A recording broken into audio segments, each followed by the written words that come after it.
Hello everyone and welcome back to the channel. तो दोस्तों, जैसे कि पिछली वीडियो में हमने पॉलिटी ऑफ इंडिया पे 15 मोस्ट इंपॉर्टेंट एमसीक्यूज देखे थे, उसी को कंटिन्यू करते हुए आज हमने एक नया वीडियो बनाया है जिसमें हम और कुछ क्वेश्चंस देखेंगे जिससे आपकी और अच्छी तरह से प्रैक्टिस होगी। तो दोस्तों, अगर आप एग्जाम जैसे कि UPSC, state PSC, law, CLAT या फिर रेलवे के एग्जाम देते होंगे तो ये वीडियो सिर्फ आपके लिए है, जिससे आपकी प्रैक्टिस और अच्छे से होगी। तो वीडियो को आखिर तक देखना और लाइक और शेयर करना। तो चलिए क्वेश्चंस की तरफ बढ़ते हैं। तो दोस्तों, फर्स्ट क्वेश्चन है, who is the first citizen of India? Bharat के पहले नागरिक कौन है? ऑप्शन है prime minister, president, chief justice, speaker. तो दोस्तों, इसका करेक्ट आंसर रहेगा option B, president. So the president is called the first citizen of the country. Next question, how many schedules are there in Indian constitution? भारतीय संविधान में कुल कितने अनुसूचियां हैं? ऑप्शंस है 10, 12, 8, 11। तो दोस्तों, अगर आप चाहो तो वीडियो को पॉज कीजिए और आपका आंसर कमेंट में देना, जिससे आपको आपकी कितनी तैयारी हुई है वो आपको पता चलेगा। सो करेक्ट ऑप्शन रहेगा ऑप्शन बी, दैट इज 12। तो दोस्तों, इनिशियली हमारे कॉन्स्टिट्यूशन में 8 शेड्यूल्स थे, बट धीरे धीरे करके जैसे कि हम कॉन्स्टिट्यूशनल अमेंडमेंट करते हैं वैसे करते करते अब फाइनली 12 शेड्यूल्स हो गए हैं। नेक्स्ट क्वेश्चन देखते हैं, what is the minimum age to become the president of India? Option है 25 ईयर्स, 30 ईयर्स, 35 ईयर्स और 40 ईयर्स। तो दोस्तों, इसका करेक्ट आंसर रहेगा option C, that is 35 years. और अगर आपको प्रेसिडेंट बनना है तो सबसे पहले you must be a 35 years old, जो कि आर्टिकल 58 में दिया है। उसके साथ साथ आप इंडियन सिटीजन होना चाहिए, you must B an Indian citizen, and you must B qualified for the election of Lok Sabha. दोस्तों, यहाँ सिर्फ क्वालिफाइड लिखा है, आपको लोकसभा का मेंबर होना जरूरी नहीं है, आपको just qualified for the election of Lok Sabha होना चाहिए। नेक्स्ट क्वेश्चन देखते हैं, how many members are there in Rajya Sabha? Option है 545, 250, 238, 275। सो करेक्ट आंसर रहेगा ऑप्शन बी, दैट इज 250। तो अगर आपको पता होगा तो राज्यसभा में मैक्सिमम स्ट्रेंथ 250 की है, जिसमें से 238 members are elected and 12 members are nominated by the president. अब ये जो 12 मेंबर्स है वो अलग अलग फील्ड से आते हैं जिसमें उनको एक्सपर्टीज होती है। फॉर एग्जांपल, सचिन तेंदुलकर थे नॉमिनेटेड मेंबर ऑफ राज्यसभा। ऐसे बहुत से लोग जो कि अपने अपने फील्ड में कुछ ज़्यादा बहुत कुछ फेमस है या फिर बहुत कुछ उन्होंने अचीव किया है, तो वैसे मेंबर्स नॉमिनेट किए जाते हैं। Next question, who is the head of union council of ministers? Option है president, prime minister, speaker and vice president. So इसका करेक्ट आंसर रहेगा option B, that is prime minister. So दोस्तों, अगर आपको पता होगा तो आर्टिकल 74 में साफ साफ दिया है कि the council of minister along with the prime minister will aid and advise the president. तो दोस्तों, प्राइम मिनिस्टर जो कि एक एग्जीक्यूटिव हेड है, वो यूनियन काउंसिल ऑफ मिनिस्टर्स को हेड करते हैं। Okay, next question, which article of the constitution provides for the fundamental duties? Option है article 51A, article 21, article 19 and article 14।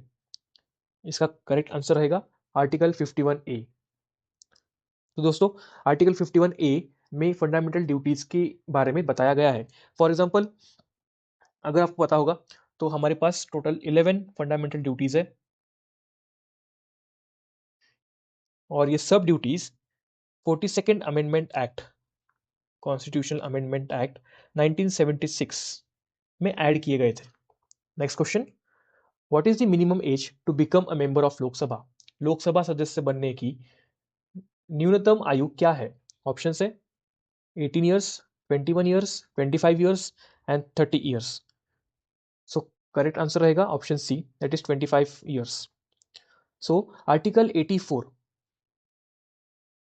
में साफ साफ बताया गया है कि अगर आपको मेंबर ऑफ लोकसभा बनना है तो आपकी एज मिनिमम 25 ईयर्स रहनी चाहिए, और उसके साथ साथ for Lok Sabha it should be 25 years old,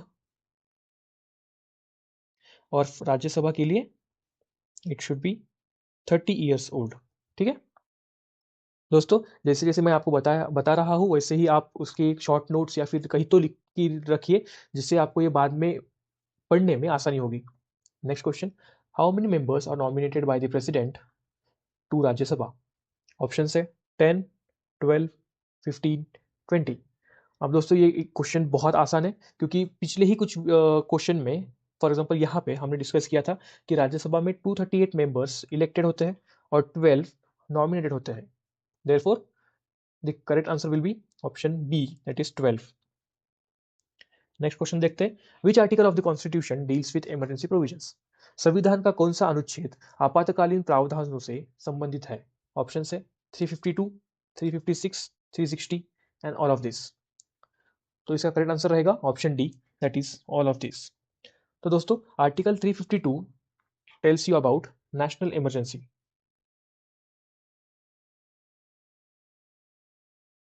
article 356 tells you about presidents rule.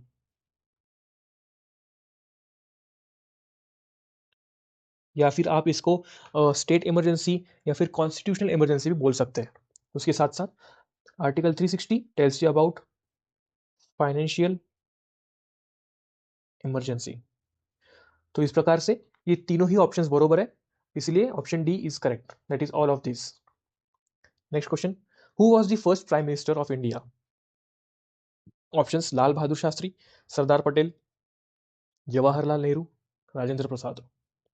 इसका आंसर बहुत ही आसान है, option C, that is Jawaharlal Nehru. Next question, how many types of emergencies are mentioned in Indian constitution? Option है 2, 3, 4, 5। तो दोस्तों पिछले क्वेश्चन में हमने देखा था कि there are 3 type of emergencies, that is national emergency, president's rule and financial emergency. Therefore the correct option will be option B, 3। Next question, which article of the constitution abolishes untouchability? Options for article 14, 15, 16 और 17। तो दोस्तों correct answer रहेगा option D, that is 17। So article 17 abolishes untouchability and forbid its practices। Next question, the president can dissolve the Lok Sabha on the advice of? राष्ट्रपति लोकसभा को किसकी सलाह पर भंग कर सकता है? ऑप्शन है vice president, chief justice, prime minister और speaker. So the correct answer will be option C, prime minister. दोस्तों यहाँ पे आप ऑप्शन एलिमिनेट करके भी आंसर निकाल सकते हैं, क्योंकि यहाँ पे दूसरा कौन सा ही ऑप्शन रिलेवेंट नहीं लग रहा है। सो आर्टिकल 74 में बताया गया है कि prime minister can aid and advise the president. So directly answer आपका निकलता है यहाँ से। नेक्स्ट क्वेश्चन देखते हैं, in which year was the Indian constitution adopted? Options 1947, 1948, 1949 and 1950। Correct answer will be 1949। दोस्तों 26 नवंबर 1949 को हमारा कॉन्स्टिट्यूशन अडॉप्ट किया गया था, और उसी के साथ 26 जनवरी 1950 को फोर्स में लाया गया था, जिसे कि हम रिपब्लिक डे बोल के मनाते हैं। नेक्स्ट क्वेश्चन और अपना वीडियो का लास्ट क्वेश्चन है, how many fundamental rights are there in the Indian constitution? भारतीय संविधान में कुल कितने मौलिक अधिकार है? ऑप्शंस 5, 6, 7 और 8। So the correct answer will be option B, that is 6। So fundamental rights जो कि आर्टिकल 12 से आर्टिकल 35 में दिया गया है।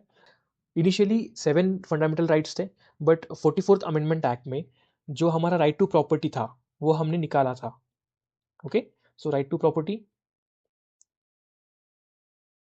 was removed in 44th amendment act, जो कि 1978 में लाया गया था। तो अभी हमारे पास सिर्फ 6 फंडामेंटल राइट्स हैं, जो कि आर्टिकल 12 से आर्टिकल 35 में बताया गया है। For example right to equality, right to freedom, then right against exploitation, then we also have right to freedom of religion, cultural and educational right, और लास्ट मतलब राइट टू कॉन्स्टिट्यूशनल रेमेडी, जो कि article 32 है, जिसमें आप आपकी fundamental rights को issue करने के लिए आप सुप्रीम कोर्ट में जा सकते हैं। तो चलिए दोस्तों, हमारे क्वेश्चंस यहाँ समाप्त होते हैं। अगर आपको और कुछ चाहिए तो मुझे कमेंट में बताना, मैं उस पे ज़रूर वीडियो बनाऊँगा। और ऐसे ही वीडियो देखने के लिए प्लीज़ वीडियो को लाइक कीजिए, शेयर कीजिए और नए होंगे तो चैनल को सब्सक्राइब कीजिए। धन्यवाद।